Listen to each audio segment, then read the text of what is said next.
Langit di atas terminal Raja Basa, Lampung, tampak murung sejak pagi. Awan-awan gelap menggantung seperti pertanda buruk, namun tak ada yang lebih tenang dari sosok sopir paruh baya bernama Mang Iwan. Dengan kemeja lengan panjang kusam dan topi lusuh yang hampir tak pernah dilepasnya, ia menaiki bus jurusan Lampung-Bandung seperti biasa, menyapa kru dan penumpang dengan senyuman kecil. Tak ada yang tahu bahwa di balik senyuman itu, tersimpan badai amarah yang telah lama dikubur dalam-dalam. Setiap hari, Mang Iwan menyusuri jalur panjang yang berliku dan berbahaya, bukan hanya karena tikungan curam dan kendaraan ugal-ugalan, tapi karena keberadaan geng preman yang merajalela di sepanjang jalur. Preman-preman yang tak segan memukuli sopir hanya demi recehan, merampas barang penumpang, bahkan kadang menurunkan paksa perempuan muda untuk dipinjam ke tempat gelap. Jalur Lampung-Bandung bukan lagi rute perjalanan, tapi jalur neraka. Namun, Mang Iwan tak pernah membalas. Ia menunduk saat dipalak, ia menahan tangan saat ditampar, dan ia membiarkan para preman itu mempermalukannya di depan awak dan penumpang. Banyak yang menyebutnya pengecut, tapi tak ada yang tahu, di dalam dada pria itu bergelora nyala api yang nyaris tak tertahankan. Ia bukan tidak bisa melawan, ia hanya memilih untuk tidak, karena bila ia bergerak, nyawa bisa melayang. Di sebuah warung kecil terminal, beberapa sopir muda membicarakan kejadian terbaru. Sopir bus jurusan Tulang Bawang Bandung ditemukan terkapar di pinggir jalan dengan kepala bocor. Dipalak, lalu dihajar karena menolak memberikan jatah bensin. "Giliran kita kapan, Wan?" tanya salah satu dari mereka sambil menatap Mang Iwan. Pria tua itu hanya menatap kosong ke kejauhan, memandangi perlintasan bus seolah mencari jawaban dari jalanan yang telah lama dia takuti. Malam itu, usai mengantar penumpang hingga Bandung, Mang Iwan duduk sendirian di dalam bus kosong.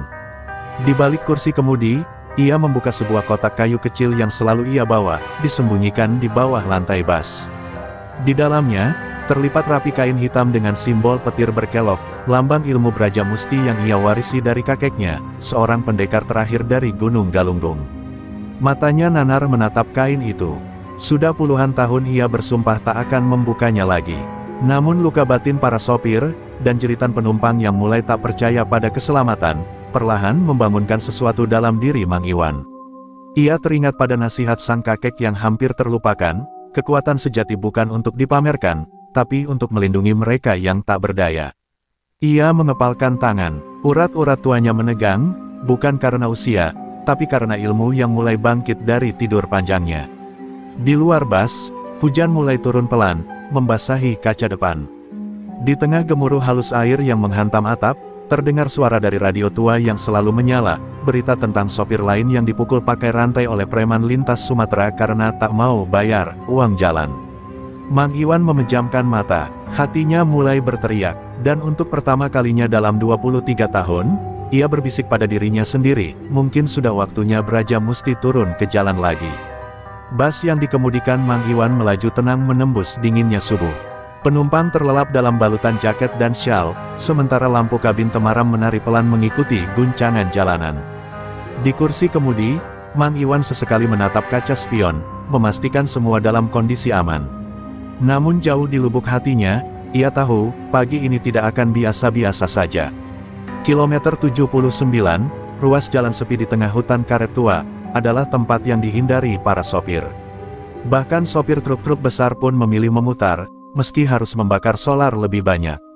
Di sanalah markas Gendon Cakil, preman paling biadab di sepanjang jalur selatan. Tak ada yang lolos tanpa uang jalan, dan yang membangkang, seringkali tidak pulang. Saat bus memasuki area itu, 3 motor bebek dengan knalpot belombongan muncul dari balik semak. Mereka mengepung bus dari kiri dan kanan, dan salah satunya memaksa Mang Iwan berhenti. Bus terhenti dengan decitan pelan. Suara jangkrik berhenti. Semua terasa sunyi yang mencekam.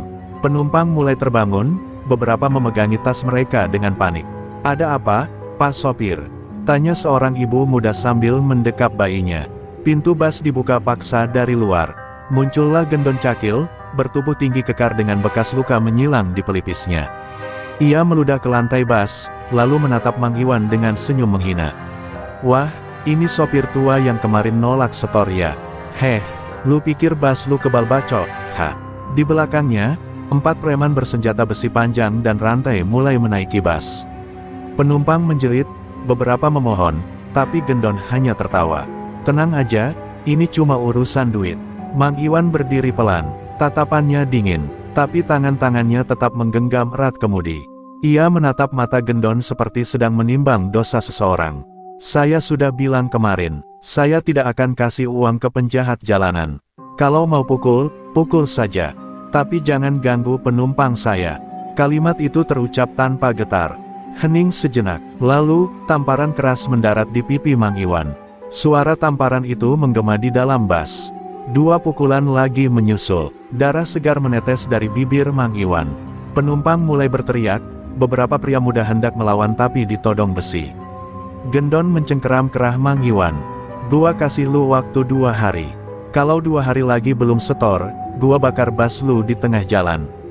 Teriaknya. Setelah itu mereka pergi, meninggalkan ketakutan dan kehancuran. Mang Iwan tetap duduk di kursi kemudi.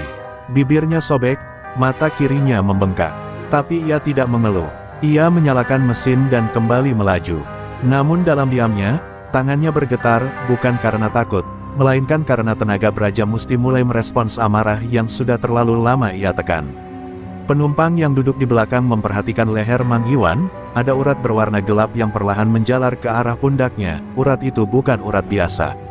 Hujan turun deras sore itu, membasahi tanah di pinggiran Danau Ranau, tempat sunyi yang menjadi pelarian Mang Iwan setiap kali beban hidup menyesakkan dada. Di sanalah ia duduk bersila di atas batu tua, memejamkan mata, membiarkan deru air dan kilat langit menjadi simfoni pengingat masa silam. Luka di wajahnya masih mengering, tapi yang jauh lebih sakit adalah luka harga diri yang terinjak oleh sepatu preman jalanan. Ia membuka kembali kotak kayu warisan kakeknya, yang kini mulai merekah karena usia. Di dalamnya, selain kain hitam Braja Musti, tersimpan juga sebuah keris kecil berlapis kuningan dan secarik kertas kuno bertuliskan aksara Sunda kuno. Surat itu sudah lusuh, tapi kata-katanya seperti membakar dada Mang Iwan setiap kali dibaca. Jika keadilan tak lagi hadir, maka bangkitlah, cucuku. Tanganmu adalah batas bagi para pembawa kesaliman. Ia teringat sosok Eyang Surya di Praja, sang kakek yang dulu dikenal sebagai pendekar misterius dari Gunung Galunggung. Lelaki tua itu mengajarinya ilmu Braja Musti sejak usia 12, bukan untuk gagah-gagahan, tapi agar ia bisa menjadi pelindung, bukan pembalas dendam. Ilmu ini bukan untuk membunuh, tapi untuk menyadarkan, begitu pesan terakhir kakeknya sebelum wafat. Namun kini, di tengah jalanan yang dikuasai setan-setan berwujud manusia, ia mulai meragukan makna, menyadarkan. Kilatan petir menyambar pepohonan di seberang danau. Dalam meditasi mendalamnya, Mang Iwan merasakan denyutan halus di dalam dadanya. Bukan denyutan jantung biasa, tapi aliran energi. Tua yang mulai mengalir kembali, membangkitkan otot, tulang, dan kesadaran tertinggi. Ia membuka mata pelan, dan dunia seolah bergerak lebih lambat. Ia bisa mendengar detak air, napas angin, bahkan daun yang gugur dari kejauhan. Braja Musti sedang bangkit. Di tengah pelatihan batinnya, bayangan wajah-wajah sopir lain yang babak belur mulai muncul. Jeritan anak kecil yang histeris saat melihat ayahnya dipukuli preman, tangisan ibu-ibu yang dihina di pinggir jalan, semua membentuk pusaran emosi dalam diri Mang Iwan. Ia meremas keris kecil itu begitu kuat hingga telapak tangannya berdarah. Namun darah itu tak terasa karena jiwanya kini dipenuhi panggilan takdir. Malam mulai turun, dan langit masih menangis. Namun di antara suara rintik hujan, terdengar langkah kaki seseorang mendekat. Seorang lelaki tua berjubah kelabu muncul dari balik pepohonan. Wajahnya asing, tapi matanya menyala seperti obor. Kau telah membangunkan Braja Musti, katanya lirih. Tapi ingat, jalan ini bukan tanpa korban. Kau akan kehilangan banyak hal, mungkin bahkan dirimu sendiri. Mang Iwan hanya diam, lalu berdiri perlahan. Ia menatap wajah lelaki itu lekat-lekat, seakan ingin memastikan apakah ini nyata atau sekadar bayangan dari kesadaran yang mulai terbuka. Kalau untuk keadilan, kehilangan bukan harga yang terlalu mahal, ucapnya pelan namun tegas. Angin berhenti sejenak, dan daun-daun menunduk. Lelaki tua itu tersenyum samar, lalu menghilang dalam kabut malam. Dan di saat itu pula, Mang Iwan tahu, ia sudah tak bisa mundur lagi. Pagi di terminal Raja Basa terasa lebih sunyi dari biasanya. Seorang sopir ditemukan tergantung di bawah jembatan layang dekat stasiun Tanjung Karang, tangannya patah, dompetnya kosong, dan di dada kirinya tertulis dengan cat semprot, "Sopir bacot." Berita itu menyebar lebih cepat dari angin. Terminal mendadak mencekam. Para sopir mulai saling menatap dengan cemas, dan tidak sedikit yang memilih berhenti narik untuk sementara. Mereka tahu siapa pelakunya, Gendon Cakil dan anak buahnya. Mang Iwan berdiri di kejauhan, menyaksikan peti mati korban diangkat masuk ke dalam ambulans. Ia mengenal korban itu. Namanya Tony, sopir muda jurusan Palembang Bandung, yang baru punya anak bulan lalu. Tony dikenal berani, sering menolak bayar preman. Dan sekarang, keberaniannya dibayar dengan nyawa. Gigi Mang Iwan bergemelutuk menahan amarah. Tapi wajahnya tetap datar, seolah tak terpengaruh, meski di dalam dadanya, ombak dendam menggulung semakin tinggi. Malam harinya, Mang Iwan menyusuri daerah sepi di Jalan Wei Halim, tempat para preman biasa berkumpul. Ia tidak membawa senjata, tidak juga memanggul tongkat seperti biasa. Hanya dirinya, mantel panjangnya, dan kekuatan Braja Musti yang kini mengalir penuh dalam tubuh tuanya. Ia berdiri di kegelapan, mengamati dari balik bayang-bayang, saat salah satu preman merampas uang dari sopir travel yang melintas. Mang Iwan bergerak. Dalam sekejap, tubuhnya sudah berdiri di hadapan preman itu. "Balikin uang itu," katanya pelan. Preman itu tertawa, lalu mengayunkan linggis ke arah kepala Mang Iwan. Tapi linggis itu berhenti di udara, seolah ditahan kekuatan tak kasat mata. Mata Mang Iwan berubah gelap, dan dari tangannya keluar getaran samar berwarna biru, seperti aliran petir yang menari pelan. Sekali pukul, preman itu terpental 4 meter dan pingsan. Tapi tak ada yang melihat, tak ada yang tahu. Mang Iwan hanya meninggalkan satu jejak, tanda petir kecil yang tergurat di aspal dengan darah. Itu bukan tanda balas dendam, tapi peringatan. Esok harinya, seluruh terminal geger. Beberapa preman mulai ketakutan, satu persatu menghilang dari pos-pos pemalakan. Namun Gendon Cakil tak gentar. Ia malah murka. Siapapun yang main tangan sama anak buah gua, harus siap kehilangan kepala. Teriaknya di hadapan para preman lain. Ia bahkan menggandeng geng dari luar kota, preman petir Serang. Kabar tentang penyerang bayangan mulai menyebar. Beberapa sopir menyebutnya hantu terminal, ada pula yang menyebut sang bayangan tua. Tapi hanya Mang Iwan yang tahu siapa dia sebenarnya. Setiap malam, ia berkeliling diam-diam, mencari tempat kejahatan, menjatuhkan satu persatu preman tanpa suara. Ia tidak ingin dikenali, tidak ingin dipuja. Ia hanya ingin membayar semua darah sopir yang telah tertumpah. Namun dalam diamnya, ada satu kekhawatiran yang mulai tumbuh. Setiap kali Braja Musti digunakan, tubuhnya terasa panas, pikirannya terasa kabur, dan sisi gelap dalam dirinya mulai memanggil. Ia takut bahwa ia mulai menikmati kekerasan ini, bahwa tangannya mulai tak mengenal batas antara perlindungan dan pembalasan. Dan jauh di sudut hatinya, muncul satu bisikan halus, "Kau tak bisa berhenti sekarang. Kau bukan lagi sopir biasa."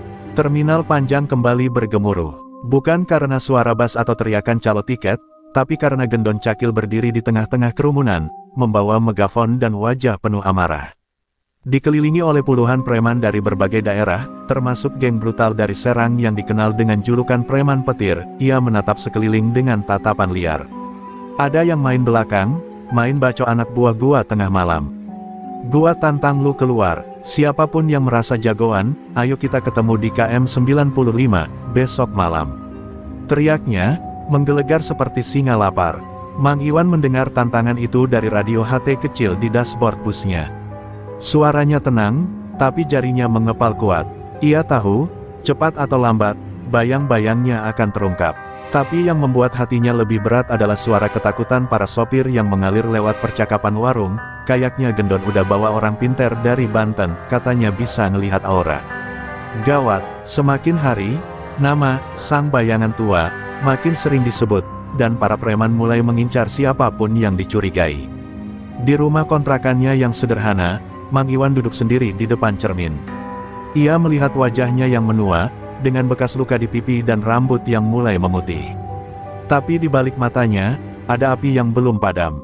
Ia mengeluarkan selendang hitam peninggalan Eyang Surya, lalu mengenakannya perlahan. Selendang itu bukan sekadar kain. Ia adalah kunci penguat Braja Musti, sekaligus pengikat kesadaran, agar ilmu itu tidak mengambil alih kendali penuh. "Eyang, kalau ini jalanku, tuntun aku." Tapi jangan biarkan aku jadi iblis, bisiknya lirih. Malam itu, terminal sepi. Para sopir memilih tidak beroperasi. Bus-bus berjajar dalam diam, seperti barisan mayat hidup yang menunggu takdirnya. Mang Iwan menaiki busnya, menyalakan mesin pelan, dan melaju menuju kilometer 95, tempat yang kini telah menjadi arena pertarungan terbuka. Dalam perjalanan, ia tak membawa senjata. Tapi tubuhnya mulai memanas. Di sepanjang lengan dan dadanya, urat-urat Brajamusti mulai menyala, seperti bara api yang membentuk pola-pola petir kecil. Sesampainya di KM 95, ia melihat puluhan motor dan mobil terparkir. Gendon berdiri di tengah lingkaran preman, membawa golok besar, dan tertawa keras saat Mang Iwan keluar dari bus. Hahaha, akhirnya muncul juga, sopir tua yang sok jadi pendekar. Teriaknya, disambut sorak-sorai. Tapi saat mata mereka bertemu, suasana langsung berubah.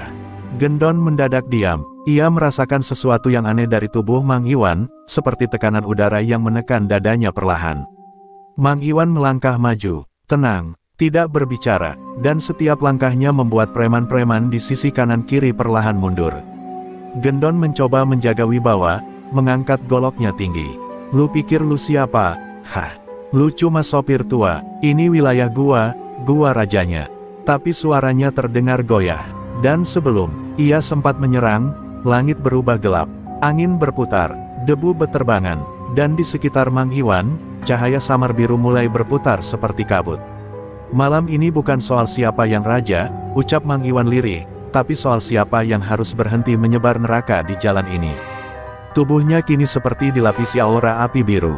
Matanya menyala, tanpa menyentuh tanah, tubuhnya sedikit melayang, ilmu Brajamusti telah terbangun sepenuhnya. Para preman mulai panik, beberapa kabur, tapi Gendon, ia justru tertawa keras, seperti orang kerasukan. Bawa dia, teriaknya pada 4 preman petir yang mulai merapal sesuatu dari balik jubah gelap mereka. Langit di atas kilometer 95 seolah menahan napas. 4 preman berjubah hitam yang dibawa Gendon mulai membentuk lingkaran di sekeliling Mang Iwan. Tangan mereka bergerak cepat merapal mantra dengan bahasa Sunda Banten kuno. Mulut mereka berbuih, dan dari telapak tangan mereka keluar asap hitam pekat yang membentuk bayangan menyerupai macan hitam bermata merah. Ini bukan sekadar gertakan, ini adalah ilmu hitam warisan dukun pengabdi leluhur sesat, ilmu yang konon bisa memutus nyawa hanya dengan satu bisikan. Gendon tertawa semakin menjadi, lu pikir cuma lu yang punya ilmu. Nih gua kasih lihat kekuatan yang lu gak akan bisa lawan, Mang. Teriaknya dengan nada mengejek, namun Mang Iwan tetap berdiri tenang.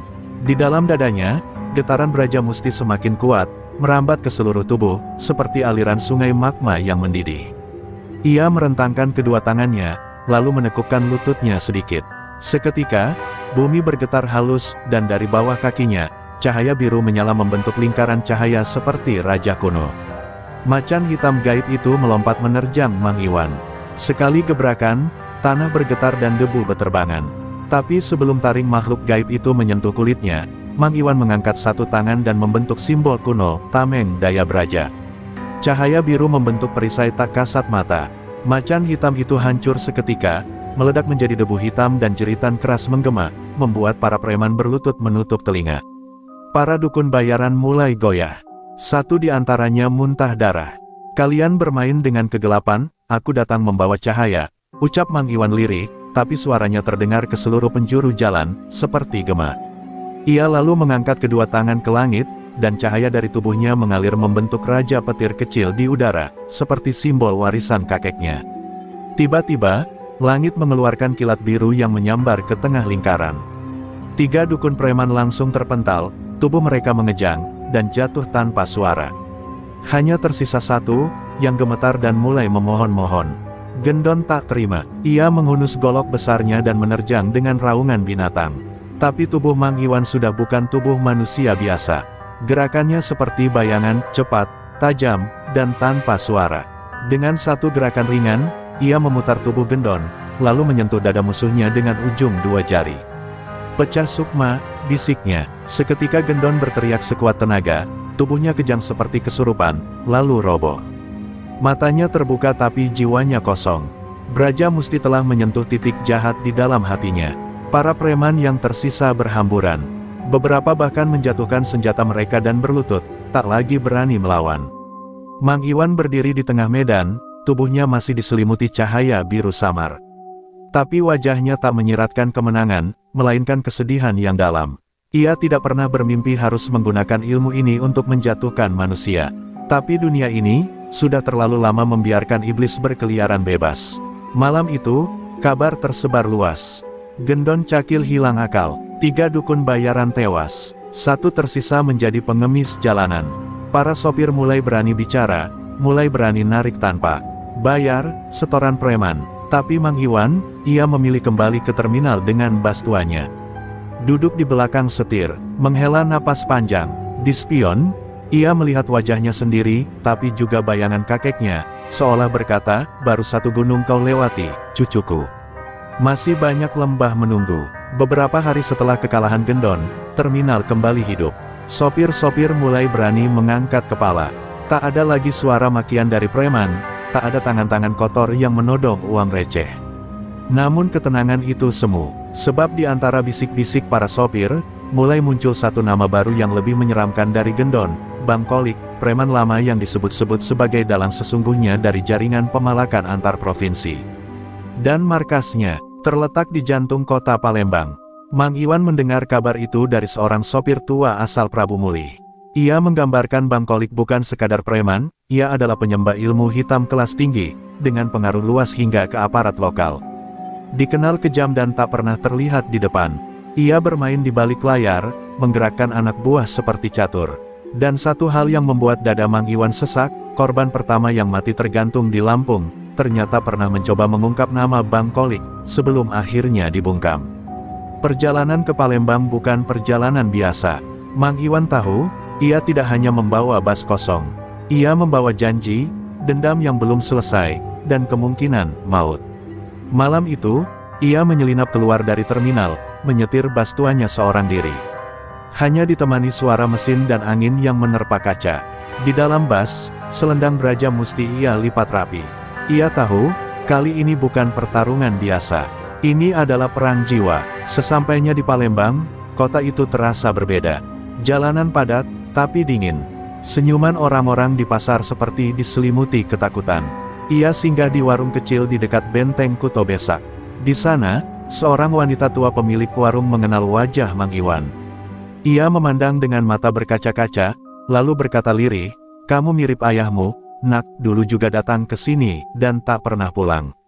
Kalimat itu menamparkan jantung Mang Iwan. Ia tak pernah tahu bahwa ayahnya pun pernah menginjak kota ini untuk melawan sesuatu.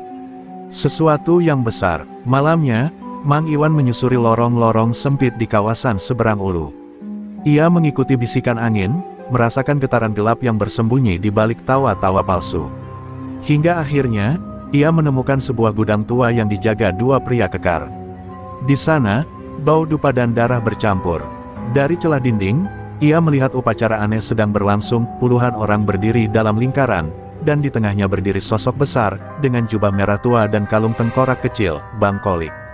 Suara Bang Kolik berat dan dalam, seolah keluar dari perut bumi. "Gendon gagal, tapi kita tidak akan kalah. Kita akan kuasai jalur dari ujung Berung sampai Bakauheni. Dan yang menentang, akan jadi tumbal kekuatan kita." Di tangannya, ia mengangkat sebuah wayang kulit hitam yang terbakar api biru, simbol dari kekuatan leluhur gelap yang digunakan untuk memanggil kekuatan roh-roh penasaran.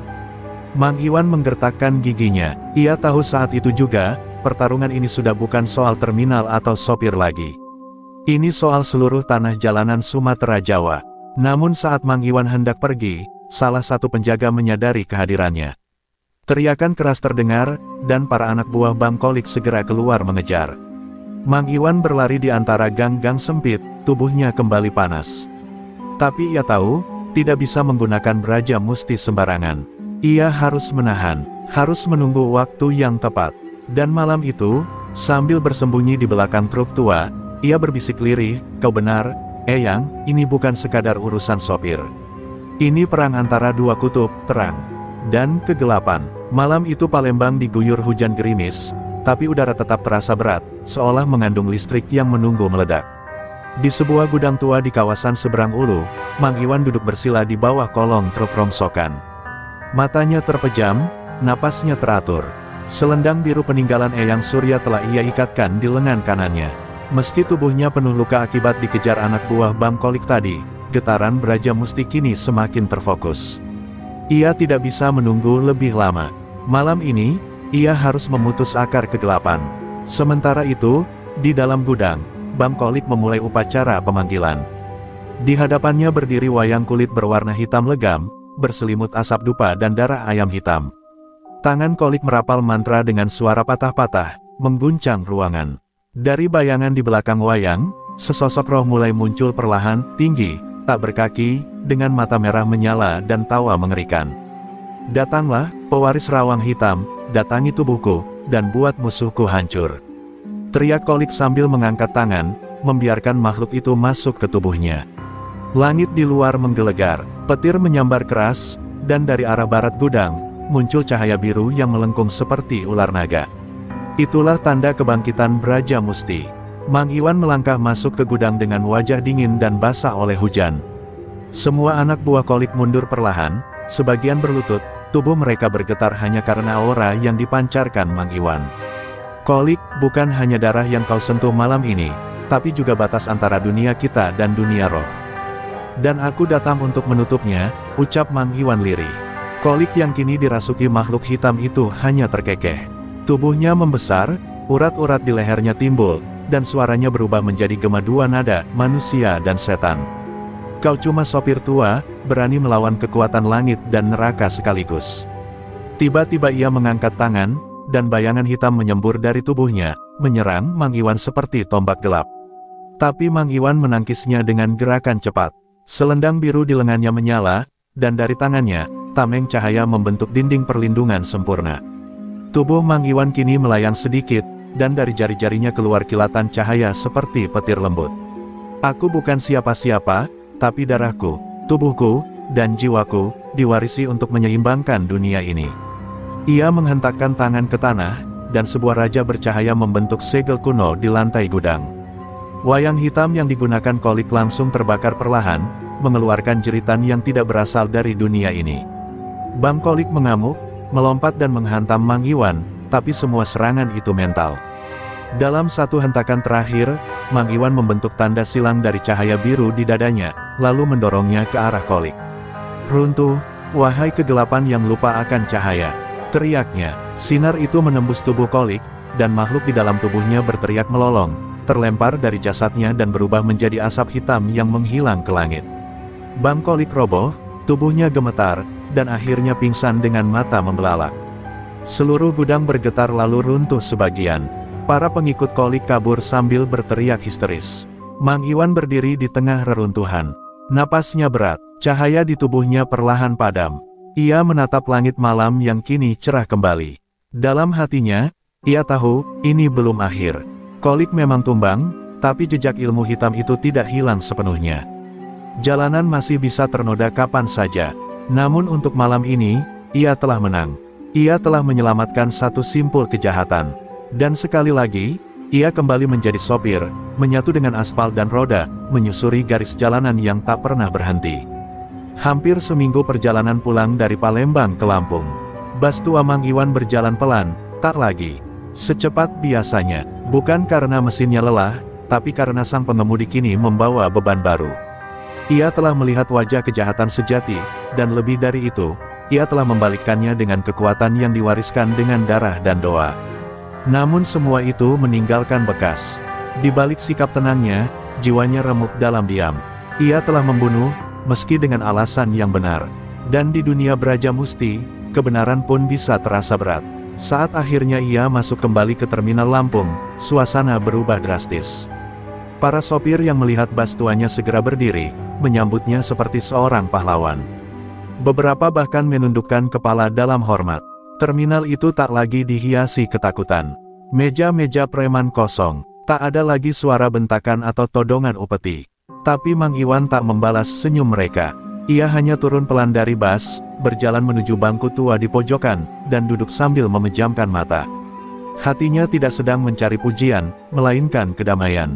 Di pojok terminal, seorang anak kecil berlari-lari mengejar bola plastik. Ia menabrak kaki Mang Iwan, lalu memandangnya dengan senyum polos. "Om sopir hebat ya?" tanyanya. Mang Iwan hanya menatap anak itu, dan dalam pandangannya, ia melihat bayangannya sendiri di masa lalu, anak kecil yang tumbuh dalam kerasnya jalan, yang suatu hari kehilangan ayah karena kejahatan yang sama. Hatinya menjerit, tapi ia tahan. Ia hanya mengangguk pelan dan berkata, "Om cuma jaga jalan, supaya kamu bisa main bola tanpa takut." Namun ketenangan itu tak bertahan lama. Malamnya, saat para sopir berkumpul di warung kopi, seseorang berlari tergesa-gesa, membawa kabar buruk. "Mang, ada yang baru datang ke terminal Raja Basa," katanya orang Jakarta, namanya Petir Ajib. Dia bawa 15 orang, dan mulai ngatur jalur trayek kayak zaman gendon dulu. Suasana langsung mencekam. Nama itu bukan nama sembarangan. Petir Ajib dikenal di kalangan terminal sebagai preman yang main halus tapi makan dalam. Dan lebih gila lagi, katanya, dia punya ilmu gendam kelabu. Mang Iwan menghela napas panjang. Ia belum selesai sembuh, tapi dunia tak pernah menunggu orang istirahat. Ia berdiri perlahan dari kursi panjangnya, meraih selendang biru yang diselipkan di tas kecilnya. Wajahnya tak lagi menyimpan amarah seperti dulu, tapi ketegasan seorang penjaga gerbang. Ia tahu, Petir Ajib bukan sekadar preman. Ia bagian dari jaringan yang lebih besar, mungkin sisa dari warisan kolik yang belum padam. "Kalau dia datang untuk cari makan, kita bisa bicara," ucap Mang Iwan tenang. "Tapi kalau dia datang bawa kegelapan, kita kasih cahaya sampai dia buta." Para sopir terdiam, lalu berdiri satu persatu. Kini mereka tak lagi hanya penonton. Mereka telah melihat sosok Mang Iwan berubah dari sekadar sopir menjadi penjaga jalanan. Dan untuk pertama kalinya dalam bertahun-tahun, mereka siap berdiri di belakang seseorang, bukan karena takut, tapi karena percaya. Langit malam di atas terminal tampak tenang, tapi awan kelabu mulai mengumpul dari arah barat. Pertarungan terakhir belum datang, tapi Mang Iwan sudah siap. Bukan hanya dengan ilmu Braja Musti, tapi dengan hati yang telah melewati luka dan kehilangan. Dunia ini belum damai, tapi selama ada jalan, akan ada seseorang yang menjaga arah. Pagi itu langit tampak kelabu. Awan menggantung rendah, seakan menahan petir yang belum sempat dilepaskan. Terminal Raja Basa kembali tegang. Orang-orang bicara dalam bisik, sopir-sopir menarik napas dalam-dalam sebelum menyalakan mesin. Di pojok utara terminal, Petir Ajib dan anak buahnya berdiri sambil merokok seenaknya, memungut uang dari setiap bas yang masuk. Tidak ada suara kasar, tidak ada makian, tapi tatapan mereka tajam seperti pisau. Mereka tak butuh ancaman, aura kekuasaan mereka cukup membuat semua membisu. Mang Iwan berdiri di seberang warung kopi, memperhatikan semuanya dengan mata yang tenang. Ia tidak tergesa, tidak pula gentar, tapi matanya menyimpan kedalaman yang tidak dimiliki manusia biasa, mata seseorang yang telah menatap ke dalam wajah setan dan kembali hidup. Selendang biru telah terikat di pinggangnya, tersembunyi di balik jaket lusuh. Ia tahu pertarungan kali ini berbeda. Petir Ajib bukan sekadar preman. Ia pengendali pikiran, tukang gendam yang bisa melumpuhkan niat seseorang bahkan sebelum sempat melawan. Saat langkah Mang Iwan mulai mendekat, seluruh terminal seperti berhenti bernapas. Petir Ajib menoleh, tersenyum tipis. Jadi ini si sopir sakti itu, yang katanya ngalahin kolik. "Hah, aku cuma mau cari makan, Bang. Jangan bawa-bawa jurus tua." Suaranya lembut, tapi nadanya dingin. Mang Iwan tidak langsung membalas. Ia memandang ke arah para sopir di belakangnya, mereka berdiri dengan cemas, tapi kali ini tidak kabur. "Kalau kau cuma cari makan," kata Mang Iwan pelan, "kenapa harus bawa ketakutan?" Petir Ajib tertawa kecil, lalu menatap tajam. "Karena ketakutan lebih cepat kasih uang daripada respek," ujarnya. Seketika, matanya menyala samar. Energi gendamnya mulai bekerja. Udara bergetar. Para sopir di belakang Mang Iwan mulai gemetar, sebagian nyaris jatuh lemas. Mang Iwan pun merasa dadanya berat, gelombang halus masuk ke pikirannya, mencoba membuyarkan fokusnya. Tapi ia segera menutup mata. Dalam diam, ia membaca mantra Braja Musti. Cahaya biru perlahan menyelimuti tubuhnya, membentuk lapisan cahaya yang tak terlihat kecuali oleh yang punya hati bersih. "Aku pernah melawan kegelapan yang lebih hitam dari ini," Ajib bisik Mang Iwan. "Ilmumu hanya permainan, tapi aku adalah wasiat dari mereka yang menjaga keseimbangan." Tiba-tiba, ia membuka mata dan menjejakkan kaki ke tanah. Kilatan biru menyambar seperti halilintar ke arah petir Ajib, menghancurkan ilusi gendam seketika. Petir Ajib terkejut, tapi belum sempat mundur, pukulan Mang Iwan telah menghantam dadanya. Tapi bukan pukulan biasa, itu pukulan dengan energi Braja Musti penuh, menghentak tidak hanya tubuh, tapi juga batin. Tubuh petir Ajib terpental sejauh 5 meter, menghantam dinding bas yang terparkir. Anak buahnya semua mundur panik. Ajib masih berusaha bangkit, tapi matanya kini ketakutan. Apa yang kau punya itu, bukan manusia," teriaknya. Mang Iwan mendekat perlahan. "Ini bukan tentang kuat atau sakti. Ini tentang keberanian menjaga jalanan dari orang-orang yang menghancurkan hidup para pencari nafkah." Ia jongkok, menatap Ajib tepat di mata. "Pulanglah, kau masih bisa berubah." Petir Ajib tak menjawab, ia hanya tertunduk, lalu menangis diam-diam. Anak buahnya mengangkatnya pergi, dan perlahan, seperti kabut pagi, mereka menghilang dari terminal. Para sopir yang sedari tadi menahan napas akhirnya bersorak pelan. Tidak seperti kemenangan biasa, ini bukan kemenangan karena kekuatan. Ini adalah kemenangan karena satu orang berani berdiri di antara terang dan gelap dan tidak bergeming. Mang Iwan menatap langit yang mulai cerah. Selendang biru kini kembali ia lipat, disimpan rapi. Ia berjalan menuju bas tuanya, membuka pintu, lalu duduk di kursi kemudi. Di kaca spion, ia melihat wajahnya sendiri, tua, lelah, tapi damai. Ia bukan lagi hanya seorang sopir. Ia adalah penjaga jalan, dan selama masih ada jalanan di negeri ini, akan selalu ada jiwa-jiwa seperti dirinya, yang siap berdiri, meski harus sendirian.